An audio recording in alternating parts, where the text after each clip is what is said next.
Hello friends जय जगन्नाथ।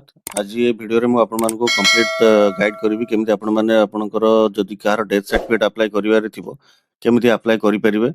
निजे घरे बसिक भी निजे आपण माने अप्लाई करि परिबे। आगुर जेमति थिला ऑफलाइन जाई म्युनिसिपैलिटी ऑफिस रे बा मेडिकल जाई अप्लाई करथले से सिस्टम आ नाही। बर्तन ऑनलाइन सिस्टम हो जाइए से आपण बार्थ सर्टिफिकेट हो डेथ सर्टिफिकेट जोटा भी सब बर्तन ऑनलाइन हो जाइए आ से आपंकर डॉक्यूमेंट कौन कौन लगे आप कौ वेबसाइट जाकि अप्लाई करेंगे कंप्लीट मुझे वीडियो आपण मानक गाइड करी। आदि आपण मानक मो वीडियो भल लगे ताल निश्चित भाव में वीडियो टी लाइक करेंगे शेयर करेंगे और चैनल टी निश्चित भाव में सब्सक्राइब करेंगे। चलतु फास्ट आपण वेब ब्राउजर को पलि आसवे। वेब ब्राउजर को आसला आपण देखो फास्ट आप टाइप करदे www.birthdeath.odisha.gov.in मैं आपको जूम कर देखे दूसरी आप एटार स्क्रीनशॉट नहीं जातु है अपन टाइप करदे www.birthdeath.odisha.gov.in एटार आप स्क्रीनशॉट नहीं जाता मुझे भी लिंक भी आपको डिस्क्रिप्शन बॉक्स रे देदेबे आप चाहिए सेठू भी नहीं पारे आप सब स्क्रीनशॉट नहीं जातु आपको बेटर हम आप पुणी डिस्क्रिप्शन बॉक्स को जाते लिंक कॉपी करेंगे बेटर हम आप स्क्रीनशॉट नहीं जातु। एति कर सारा पर देखो आपनकर एई पेज टी ओपन हो जिवो। एई पेज टी ओपन हो सारा पर सभा ऊपर देखो लिखा है सिटीजन सर्विसेज बा सभा तले भी लिखा है देखो ये सिटीजन सर्विसेज मुझे आपको जूम करके देखे दूसरी ये देखो लिखा है सिटीजन सर्विसेज तापर आपण माने थरे क्लिक करदेवे। क्लिक कर सारा पर आपण मानकर एई भलिया पेज टी पळे आसीबो। ए भलिया पेज रे देखो फास्ट जोटा ऑरेंज कलर एटा हाइलाइट हेकी अछि ऑनलाइन बर्थ सर्टिफिकेट तमाने आपनकर एटा टोटल बर्थ सर्टिफिकेट सेक्शनटा खोला हेकी रखा है। आपनकर बर्तमान डेथ सर्टिफिकेट जदि अप्लाई करिवार अछि ताले आपण एपट साइड रे आनि ऑनलाइन डेथ सर्विसेज अछि लिखा है ता ऊपर आनि थरे क्लिक करिवे। देखो ऑरेंज कलरटा एई पटू को हाइलाइट हे गला तामाने बर्तमान आपण डेथ सर्टिफिकेट अप्लाई करिया पर सब सेक्शन खुली गला। लिखा है apply for certificate registration status registration correction domiciliary registration आउ हला check application status download certificate ए टोटल कंप्लीट प्रोसेस देखो आपन एठी अछि अप्लाई सर्टिफिकेट रे आपन अप्लाई करिवे। रजिस्ट्रेशन स्टेटस रे आपन जदि डेथ रजिस्ट्रेशन करिया पय जाइछंती ताले तार रजिस्ट्रेशन स्टेटस टी चेक करि परिवे। रजिस्ट्रेशन करेक्शन जदि कार डेथ रजिस्ट्रेशन हो सारी मेडिकल डेथ करथान बा घरे डेथ करथान तार किछि ना भूल जाइछि नले एड्रेस भूल जाइछि ताले आपन जाइके रजिस्ट्रेशन करेक्शन रे जाइके सेठी आपन करेक्शन करि परिवे। आ जो डोमिसाइल रजिस्ट्रेशन धर घरे कहार डेथ हो जाइछि सेठी आपन केमति कोन करिवे सेठी आपन कोन जाइके पुणी काहाकू कहिबे पुणी धर केमति कोन हबो सेठी आपन डायरेक्ट एठी देखंतु डोमिसाइल रजिस्ट्रेशन अछि एठी डायरेक्ट आपन रजिस्ट्रेशन भी करि परिवे। तापर आपन धर अप्लाई करिसेंती डेथ सर्टिफिकेट तार स्टेटस टा चेक करिया पे हेले एठी देखंतु अछि चेक एप्लिकेशन स्टेटस एठी आपण चेक भी करि परिवे। तळे लिखा देखन डाउनलोड सर्टिफिकेट आपण एठी आपण सर्टिफिकेट टी हे गेला पर एठी आपण डाउनलोड भी करि परिवे डेथ रजिस्ट्रेशन नंबर आ तांगर डेट ऑफ डेथ देके सर्टिफिकेट टी डाउनलोड भी करि परिवे। आज फास्ट आपणकर आम अप्लाई सर्टिफिकेट टा देखो केमति कोन आपण अप्लाई करि परिवे डेथ सर्टिफिकेट धर किछि के मेडिकल डेथ कर जाइछंती आपण देखो मेडिकल डेथ कले आपण गोटे हला बॉडी डिस्चार्ज एक्नॉलेजमेंट स्लिप गोटे देइथांती मु आपण मानकु देखे दउची एटा देखंतु एई भलिया हेतु आपनको हला गोटे स्लिप गोटे देइथिबे निहाती मेडिकल रे जे आपनको बॉडी हैंड ओवर करले आपनकर जे परिजन लोक हेतिबे तांको जाहाको देइथिबे से स्लिप टी आपण माने स्कैन करिवे। आ हला जे तांकर निजर लोक हेतिबे माने जदि स्वामी डेथ कर जाइछन्ती स्त्रींकर हो नले छुआंकर जहार भी हला आधार कार्ड गोटे स्कैन करिक रखिथिबे। एती एई दुईटा भी जिनस ही दरकार डेथ रजिस्ट्रेशन से जो बॉडी डिस्चार्ज एक्नॉलेजमेंट स्लिप टा आ हला आपनकर जे निजर तांको परिजनर जिए भी माने धर जदि तांको निज रिलेशन रो जिए भी हेले तांकर आधार कार्ड टी स्कैन कर रखिथिबे किंतु से निजर रिलेशन हितबा दरकार हैला। एई दुईटी रखिला परे आपण अप्लाई सिटीजन सर्टिफिकेट ऊपर अप्लाई आपण क्लिक करिवे। एई भलिया पेज टी आपनकर पळै आसीबो देखोन लिखा है processing of application will take 7 working day 7 दिन भितर ही आपनकर सर्टिफिकेट टी मिलि जिवो। पळे एठी देखंतु लिखा है क्लोज ऊपर क्लिक कर देबे। देखंतु एठी आपण टिके बुझिबार अछि किछि लोक हला जानि पारन्तेनी एठी हमें रजिस्ट्रेशन नंबर कोठु आनिबु केमति कोन सर्च करिवु एठी पान्तेनी मु आपनको एटा पूरा सुविधा बाट देखे दउ देखंतु जे जोठी थोर डेथ करिसेंती फास्ट हला ଏଇଠି ସିଲେକ୍ଟ କରିବେ ଡିଷ୍ଟ୍ରିକ୍ଟଟା। ଧର ଯିଏ ଭୁବନେଶ୍ୱରରେ ଡେଥ୍ କରିଯାଉଛନ୍ତି, ତାଙ୍କ ଘର ଯୋଉଠି ହେଇଥାଉ। ସେ ଲୋକର ଧର ଏଇନାକେ ଭଦ୍ରକ ଘର, ଲୋକ ହେଲା ଡେଥ୍ କରିଛି ଭୁବନେଶ୍ୱରରେ ମେଡିକାଲରେ, ଯେକୌଣସି ମେଡିକାଲରେ ଡେଥ୍ କରିଛନ୍ତି। ତେଣୁ ଆପଣ ଏଇଠି ସିଲେକ୍ଟ କରିବେ ଯୋଉଠି ଲୋକଟା ଡେଥ୍ କରିଛି। ଭୁବନେଶ୍ୱର ଡେଥ୍ କରିଛି, ଆପଣ ଏଇଠି ଭୁବନେଶ୍ୱର ସିଲେକ୍ଟ କରିବେ। ଭୁବନେଶ୍ୱର ଏଠି ତ ଦେଖଉନଥିବ, ଖୋର୍ଦ୍ଧା ଦେଖଉଥିବ, ଜିଲ୍ଲାଟା ସିଲେକ୍ଟ କରିବେ ହେଲା। ଭୁବନେଶ୍ୱରଟା ଆମର ଖୋର୍ଦ୍ଧା ଜିଲ୍ଲା ଅଣ୍ଡରରେ ଯାଉଛି, ଦେଖନ୍ତୁ ଖୋର୍ଦ୍ଧାଟା ଏଇଠି ଧର ଆପଣ ସିଲେକ୍ଟ କଲେ ହେଲା।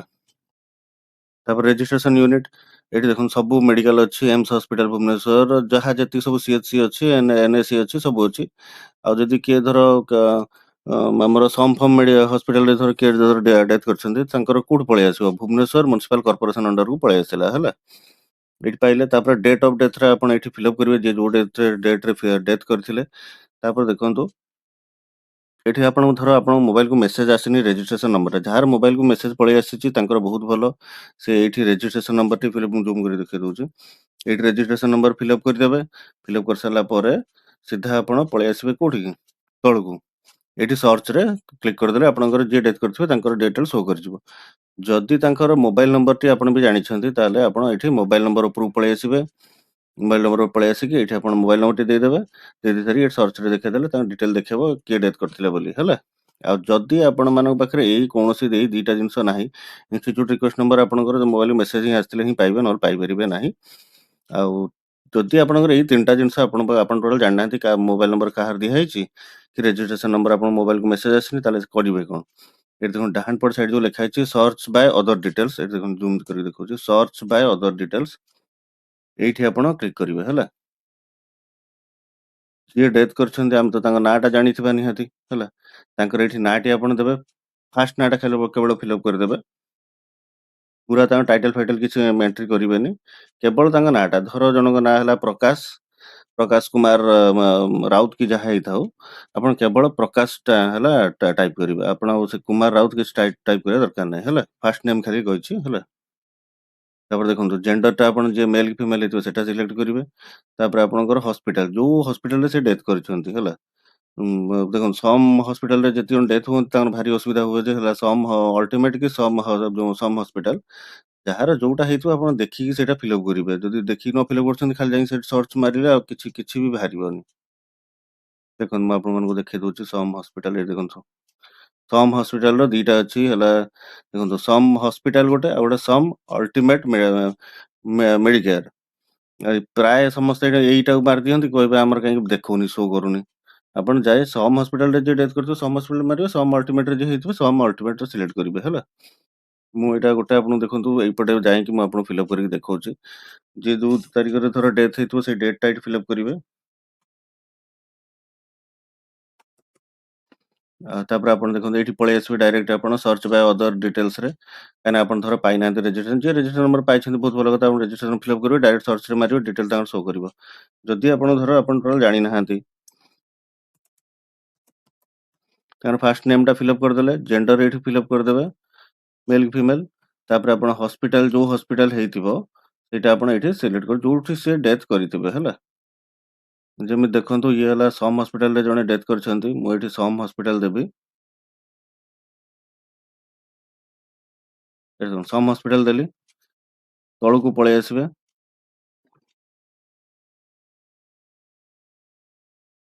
ତଳକୁ ପଳେଇ ଆସିବେ, ପଳେଇ ଆସିକି ଯୋଉ ସର୍ଚ୍ଚ ଦେଇଛି ସର୍ଚ୍ଚ ଉପରେ କ୍ଲିକ୍ କରିଦେବେ। ଏ ଟିକେ ମିନିଟ୍ ସର୍ଚ୍ଚ କରିବ। କରିସାରିଲା ପରେ ଆପଣ ଦେଖନ୍ତୁ ଯେତିକି ଜଣ ଯଦି ସେଇ ନାଁ ମ୍ୟାଚିଂ କରିଥିବା ଲୋକ ହେଇଥିବେ ସମସ୍ତଙ୍କର ଦେଖେଇବ। ଆପଣଙ୍କର ଯୋଉଟା ହେଇଥିବ ସେଇଟା ଆପଣ ସିଲେକ୍ଟ କରିବେ। ତାଙ୍କ ନାଁ, ବାପା ନାଁ ମ୍ୟାଚ୍ କରାଇବେ। ଦେଖନ୍ତୁ ଯେମିତି ଏଇଠି ତାଙ୍କର ଦେଖେଇଲା ଡିସିଜ୍ ନେମ୍ ଦେଖେଇଲା, ଆଉ ହେଲା ଫାଦର୍ସ ନେମ୍ ଦେଖେଇଲା। ତାପରେ ହଜବାଣ୍ଡ ଯଦି କିଏ ଯଦି ଧର ଲେଡିଜ୍ ହେଇଥାନ୍ତେ, ତାହେଲେ ଏଠି କ'ଣ ତାଙ୍କର ସ୍ୱାମୀ ନାଁଟା ବି ଦେଖଉଥାନ୍ତା ହେଲା। ଷ୍ଟାଟସ୍ ଦେଖେଇଲା ରେଜିଷ୍ଟର୍ଡ, ମାନେ ଡେଥ୍ ରେଜିଷ୍ଟ୍ରେସନ ହେଇଯାଇଛି। ଏଇଟା ହେଲା ତାଙ୍କ ରେଜିଷ୍ଟ୍ରେସନ ନମ୍ବର। ବୁଝିପାରିଲେ ତ? କମ୍ପ୍ଲିଟ୍ ଦେଖନ୍ତୁ ଏଠି ଆପଣମାନେ ଜାଣିପାରିବେ ହେଲା।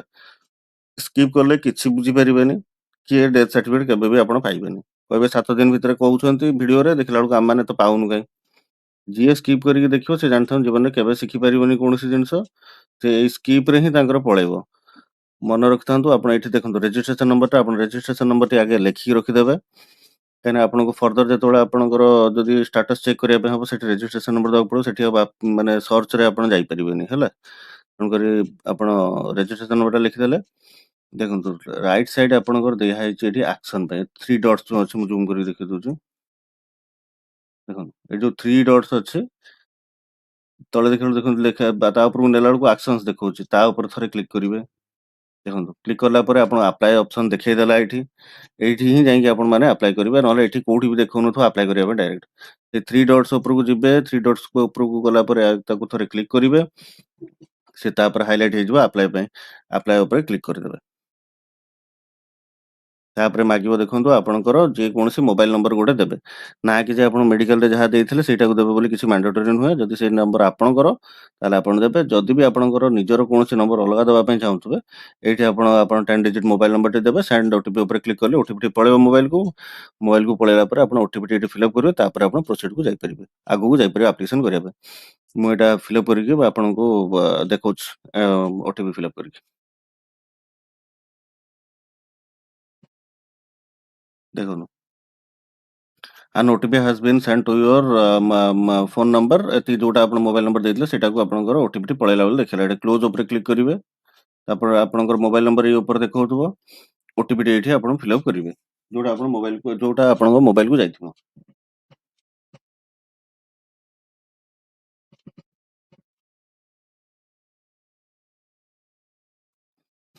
ଏତିକି ଫିଲ୍ଅପ୍ କରିସାରିଲା ପରେ ଆପଣ ସବମିଟ୍ ଉପରେ କ୍ଲିକ୍ କରିବେ।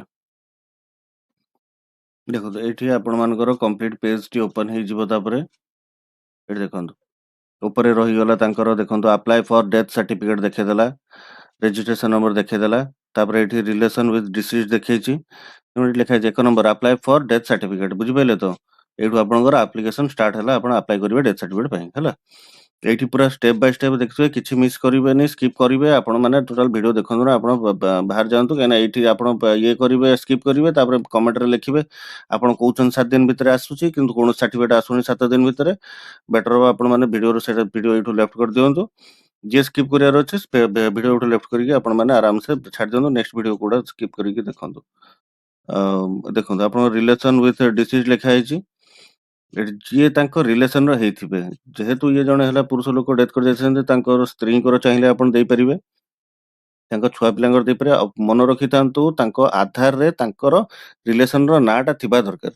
ଧର ବାପା ଡେଥ୍ କରିଯାଇଛନ୍ତି, ଛୁଆଙ୍କର ଆଧାରରେ ନିହାତି ତାଙ୍କ ବାପାଙ୍କ ନାଁ ଥିବ, ସ୍ତ୍ରୀଙ୍କ ଆଧାର କାର୍ଡରେ ତାଙ୍କ ସ୍ୱାମୀଙ୍କ ନାଁଟା ଥିବ। ସେଇଟା ହିଁ ଦେଖିକି ଦେବେ। ବର୍ତ୍ତମାନ ସବୁ ଯୋଉ ଆଧାରରେ ନଥାଉଛି ହେଲା କେୟାର ଅଫ୍ ନାଁଟା, ସେଇଭଳିଆ ଆଧାର ଦେବେନି, ଆପଣଙ୍କ ସାର୍ଟିଫିକେଟ୍ ଆସିବନି।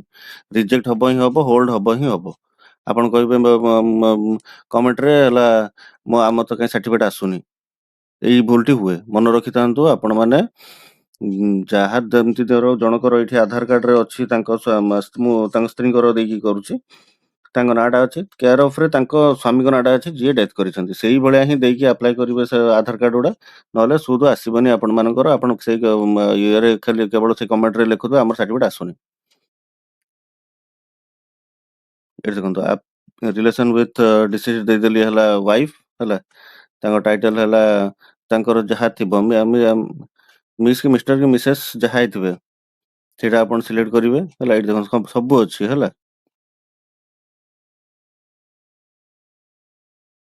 ମିଷ୍ଟେକ୍ ସିଲେକ୍ଟ କଲେ ଏଠି ତାଙ୍କର ଫାର୍ଷ୍ଟ ନେମ୍ ଦେବେ। ଯାହାର ମିଡିଲ୍ ନେମ୍ ଥିବ ମିଡିଲ୍ ନେମ୍ ଦେବେ, ଲାଷ୍ଟ ନେମ୍ ଦେବେ। First name, middle name, last name ହେଲା ଦେଖନ୍ତୁ ଯାହାର ନାଁ ଥିବ ଧର ସତ୍ୟଭାମା ରାଉତ ଧର, ଆପଣ ଏଇଠି ସତ୍ୟଭାମା ଲେଖିବେ, ମିଡିଲ୍ ନେମ୍ ଛାଡ଼ିଦେବେ, ରାଉତ ପାଖକୁ ଯିବେ ହେଲା। ବୁଝିପାରିଲେ ତ? ତାପରେ ଏଇଠି ପ୍ରୁଫ୍ ଅଫ୍ ଆଇଡେଣ୍ଟିଟିରେ ସମସ୍ତଙ୍କର ଆଧାରଟି ଥାଏ, ଆଧାରଟି ଦେଇଦେବେ। ତାପରେ ଏଇଠି ଆଇଡେଣ୍ଟିଟି ନମ୍ବର ଦେବେ, ଯିଏ ଆପ୍ଲାଏ କରୁଛନ୍ତି ତାଙ୍କର ଦେବେ। ଏଇଠି ଆଧାର ସିଲେକ୍ଟ କରିବେ। ଆଧାର ସିଲେକ୍ଟ କରିସାରିଲା ପରେ ଏଇଠି ହେଲା ଆପଣମାନେ ଫିଲ୍ଅପ୍ କରିବେ। ଯିଏ ଆପ୍ଲାଏ କରୁଛନ୍ତି ତାଙ୍କ ଆଧାର ନମ୍ବରଟି ଏଇଠି ଫିଲ୍ଅପ୍ କରିବେ। ଫିଲ୍ଅପ୍ କରିସାରିଲା ପରେ ଏଇଠି ଦେଖନ୍ତୁ ତାଙ୍କ ମୋବାଇଲ ନମ୍ବର ଶୋ କରୁଥିବ।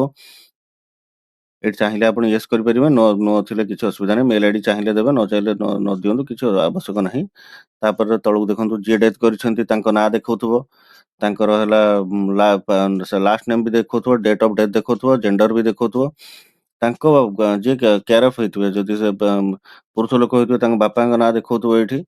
ତାପରେ ହେଲା ଯଦି ସ୍ତ୍ରୀ ଲୋକ ହେଇଥାନ୍ତେ ଏଇଠି ତାଙ୍କ ସ୍ୱାମୀଙ୍କ ନାଁ ଦେଖାଉଥାନ୍ତା ହେଲା। ତାପରେ ଆପଣ ପଳେଇ ଆସିବେ। ଦେଖନ୍ତୁ ଏଠି ଆଡ୍ରେସ୍ ଦେଖାଉଛି, ଆଡ୍ରେସ୍ ଟୋଟାଲ ଦେଖାଉଥିବ। ଠିକ୍ ଠାକ୍ ଅଛି ନା ନାଇଁ ସବୁ ଦେଖିଦେବେ ଆପଣମାନେ। ତାପରେ ପୋଷ୍ଟାଲ ପିନ୍ କୋଡ୍ ଆପଣ ଚାହିଁଲେ ଦେବେ, ନ ଚାହିଁଲେ ଦିଅନ୍ତୁ, କିଛି ଆବଶ୍ୟକ ନାହିଁ ସେଟା। ତାପରେ ଏଇଠି ଦେଖନ୍ତୁ ଏତିକି ମୁଁ ଫିଲ୍ଅପ୍ କରିକି ଆପଣଙ୍କୁ ଏଇ ଷ୍ଟେପ୍‌ଟା ପାଖକୁ ନେଇକି ଆସୁଛି ହେଲା। ଏଇଠି ଡକ୍ୟୁମେଣ୍ଟ ଅପଲୋଡ୍ ଜାଗାରେ ଆପଣଙ୍କର ସବୁ ଅସୁବିଧା ହୁଏ, କଣ ମନ ଇଚ୍ଛା ସବୁ ଅପଲୋଡ୍ କରନ୍ତି, ସେଥିପାଇଁ ସେ ସାର୍ଟିଫିକେଟ୍ ଆସେନି।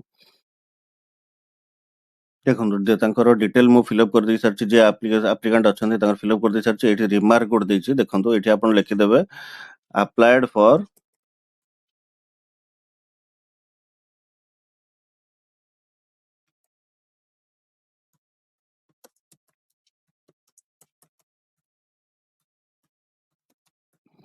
ଏଠି ଯୋଉ ରିମାର୍କ ଦେଇଛି ଦେଖନ୍ତୁ, ରିମାର୍କରେ ଆପଣ ଲେଖିଦେବେ ଆପ୍ଲାଏଡ୍ ଫର୍ ଡେଥ୍ ସାର୍ଟିଫିକେଟ୍ ହେଲା। ଲେଖିଦେଇ ସାରିକି ଆପଣ ରିମାର୍କ ଯାହା ହେଲେ ଦେବେ, ନହେଲେ ଡେଥ୍ ସାର୍ଟିଫିକେଟ୍ ଖାଲି ଲେଖିଦେବେ, ଯାହା ଆପଣ ପାରିବେ ଲେଖିବେ, କିନ୍ତୁ ହେଲା ରିମାର୍କ ଯଦି ଛାଡୁଛନ୍ତି ହବନି, ସବମିଟ୍ ହବନି। ତାପରେ ଅପଲୋଡ୍ ଡକ୍ୟୁମେଣ୍ଟସ୍ ପାଖକୁ ପଳେଇବେ, ଇଏ ଟିକେ ଟାଇମ୍ ନବ। ହେଇସାରିଲା ପରେ ଦେଖନ୍ତୁ ତଳକୁ ପଳେଇ ଆସିବେ। ଦେଖନ୍ତୁ ଅପଲୋଡ୍ ଡକ୍ୟୁମେଣ୍ଟସ୍ ଫାଷ୍ଟ ଆପଣଙ୍କର ଦେଖିଲା, ଦେଖନ୍ତୁ ID proof of address proof of applicant. ଯୋଉ ଆଧାରଟି ଆପଣ ଦେଇଥିଲେ ସେଇଟା ଆପଣ ସେ ରଖିଥିବେ, ଏଇଠି ଆପଣ ସେଇଠି ଆପଣ ଦେବେ ହେଲା, କାହିଁକିନା ଆପଣ ସେଠି ଦେଇଛନ୍ତି ଆଧାର ହେଲା। ଏଠି ଆଧାର ଦେଲେ, ତାପରେ ଏଇଠି ଯୋଉ ଦେଇଛି ଦେଖନ୍ତୁ ବ୍ରାଉଜ୍ କରିବା ପାଇଁ, ଆପଣ ବ୍ରାଉଜ୍ କରିକି ଅପଲୋଡ୍ କରିବେ ଏଇଠି ହେଲା। ମୁଁ ଏଇଟା ଅପଲୋଡ୍ କରିକି ଆପଣଙ୍କୁ ଦେଖଉଛି। ଦେଖନ୍ତୁ ଅପଲୋଡ୍ ହେଇଗଲା ପରେ ଆପଣଙ୍କ ରାଇଟ୍ ସାଇଡ୍‌ରେ ଏଇଠି ଦେଖେଇବ ତାଙ୍କର ଯୋଉ ଆଧାର କାର୍ଡଟି ଆପଣ ଅପଲୋଡ୍ କରିଥିବେ, ଏଇଠି ସିଏ କମ୍ପ୍ଲିଟ୍ ଦେଖେଇବ ହେଲା। ଦେଖେଇ ସାରିଲା ପରେ ଆପଣ ନେକ୍ସଟ୍ ପୁଣି ଯିବେ ଏଇଠିକି ହିଁ ହେଲା। ଦେଖନ୍ତୁ ଅଦର ସିଲେକ୍ଟ କରିବେ ପୁଣି ହେଲା। ଏଇଠି କେବଳ ସେଇ ଆଧାର କାର୍ଡଟି ସିଲେକ୍ଟ କରିଦେଇକି ଛାଡି ଦିଅନ୍ତି ସମସ୍ତେ, ଭୁଲ କରନ୍ତି ଏଇଠି ଆସେନି, ସେଥିପାଇଁ ସାର୍ଟିଫିକେଟ୍ ଅଦର ପାଖକୁ ଯିବେ ହେଲା। ଏଇଠି ଦେଖନ୍ତୁ guardianship certificate, document certificate, birth date declaration, ଏଇଠି ସବୁ ଦେଇଛି ହେଲା, ଯୋଉ କୋଉଟା ଆପଣ ଅପଲୋଡ୍ କରିବା ପାଇଁ ଚାହୁଁଛନ୍ତି ହେଲା। ଏଇଠି ଯୋଉଟା ଡକ୍ୟୁମେଣ୍ଟ ସାର୍ଟିଫାଏଡ୍ ଯୋଉଟା ଆପଣଙ୍କର ଦେଇଥିଲେ ହେଲା ଡେଥ୍ ବେଳକୁ, ବୁଝିପାରିଲେ ନା, ଯୋଉଟା ବଡି ଡିସଚାର୍ଜ ବେଳକୁ ଯୋଉଟା ଆପଣମାନଙ୍କୁ, ଏଇଟା ମୁଁ ଆପଣଙ୍କୁ ଦେଖେଇଥିଲି ହେଲା। ଏଇଟା ସେ ଆପଣମାନଙ୍କୁ ବଡି ଡିସଚାର୍ଜ ବେଳକୁ ଦେଇଥିବେ, ଏଇଟା ଆପଣ ଏଇଠି ଅପଲୋଡ୍ କରିବେ ହେଲା। ଆଉ ଯଦି ଆପଣ ଏଇଟା ଅପଲୋଡ୍ କରୁନାହାନ୍ତି ଆସିବନି। ଏଇଠି ଦେଖନ୍ତୁ ଦିଟା ଆସିଲା, ଦେଖନ୍ତୁ ଏଇଠି ଏବେ ଦେଖଉଛି କେବଳ ଯୋଉଟା ଆପଣ ବର୍ତ୍ତମାନ ଆପଣ ଅପଲୋଡ୍ କଲେ, ଯୋଉ ବଡି ଡିସଚାର୍ଜ ଆକ୍ନୋଲେଜମେଣ୍ଟ ସ୍ଲିପ୍‌ଟା ଏଇଠି ଆପଣ ସ୍ଲୋ କରୁଛି। ଆପଣ ଦେଖିବେ କେମିତି ୟା ପୂର୍ବଟା ଅପଲୋଡ୍ ହେଇଛି ନା ନାଇଁ, ଦେଖନ୍ତୁ ଏଇଠି ଗୋଟେ ଆରୋ ଚିହ୍ନ ଦେଇଛି, ଆପଣଙ୍କୁ ମୁଁ ଜୁମ୍ କରିକି ଦେଖେଇ ଦଉଛି ଏଇଠି। ତା ଉପରେ କ୍ଲିକ୍ କରିଦେଲେ ଆପଣଙ୍କର ଯୋଉଟା ଫାଷ୍ଟ ଆପଣ ଯୋଉ ଆଧାରଟା ଅପଲୋଡ୍ କରିଥିଲେ, ଏଇଠି ସବୁ ଦେଖନ୍ତୁ ଦିଟା ଏଇଠି ଦେଖଉଛି ଶୋଇଂ 1 ଆଉଟ୍ ଅଫ୍ 2, ଦେଖନ୍ତୁ ଶୋଇଂ 1 ଆଉଟ୍ ଅଫ୍ 2, ଏଠି କମ୍ପ୍ଲିଟ୍ ଦେଖନ୍ତୁ ଭିଡିଓ, ଆପଣ ଜାଣିପାରିବେ। ଆପଣ ଏଇଠି ଭୁଲ କରନ୍ତି, କେବଳ ଆଧାରଟି ଅପଲୋଡ୍ କରିସାରିଲା ଖୋଜନ୍ତି ଆଉ କୋଉଠି କଣ ଅଛି, କାହିଁ ତ କିଛି ତ ନାହିଁ, କଣ କରିବୁ, ଛାଡି ଦିଅନ୍ତି, ସେଠି କରିବେନି ହେଲା। ଏଇଠି ଦେଖନ୍ତୁ ଫାଷ୍ଟ ବି ଅପଲୋଡ୍ ହେଇଛି, ସେକେଣ୍ଡ ବି ଅପଲୋଡ୍ ହେଇଛି, ଦିଟା ଯାକ ଅପଲୋଡ୍ ହେଲା, ଦେଖିଲେ ଅପଲୋଡ୍ ହେଇସାରିଲା। ତାପରେ ଆପଣ ଉପରକୁ ଯିବେ, ଦେଖନ୍ତୁ ଏଇଠି ହେଲା ଫର୍ମ ପ୍ରିଭ୍ୟୁ ହେଲା।